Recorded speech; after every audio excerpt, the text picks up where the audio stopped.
Let me explain what happens when you write an introduction and how to do it properly. The introduction is the way that you begin your essay, and it lets the reader know exactly what you're going to be writing about in the body of your essay. It has to address the question and it has to outline your TEAK body paragraphs. And there's a particular order that you have to put your information in, so a structure that you follow for your introduction.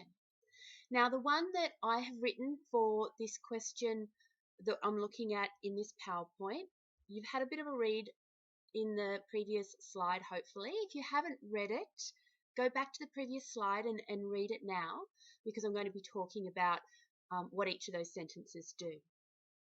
So the first sentence of an introduction, it must address the question, and it also has to introduce the text that you're going to be writing about and the composer of that text. It also allows the reader to know what angle you're going to be taking with this particular question, because there are different ways you can answer essay questions, and what one person writes might be quite different to what another person writes because they're kind of taking a different angle or a different track with it. And so you have to, in this first sentence, outline what angle you're going to be taking. So for this question, I could have written about the relationships between the magical world and the non-magical world. I could have written about the relationship between the characters and their environment, or the relationship between the characters and their society.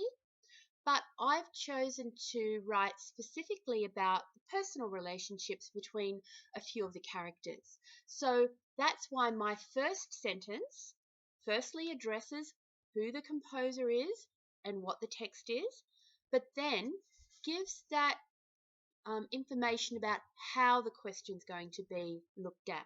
So it sounds like this. Within Shakespeare's play A Midsummer Night's Dream, the impact that personal relationships have on a character's actions and emotions is explored. So that first sentence with that information is also called a thesis statement. So if ever you hear me talking about a thesis statement, or hear someone saying, oh, what's your thesis for your essay? It just means how are you going to look at the question and what angle are you going to take? And then and the reader knows that for the rest of the essay, that's what you're going to be looking at. Now, next, I know that I've got to write 3 body paragraphs for my essay, and they have to be TEAK paragraphs. So I need, in my introduction, to let the reader know what information I'm going to be writing about, what's going to be the focus for each of my body paragraphs. And each body paragraph will have a bit of a different focus. So you have to write these in the order that they're going to appear in your essay. So my first body paragraph is going to be about the relationship between Helena and Hermia and what happens when trust is lost in a friendship. So the sentence that I've written after my thesis statement to describe that body paragraph is: Shakespeare utilizes the characters of Helena and Hermia to examine the problems that arise when trust is lost between friends. Now, my second TEAK body paragraph will be about the relationship between Oberon and Titania and the importance of kindness in a marriage. So I have written to describe that body paragraph, Oberon and Titania. The problematic relationship between Oberon and Titania allows for an exploration of the importance of kindness and compromise within a marriage. So that's what that body paragraph is going to look at.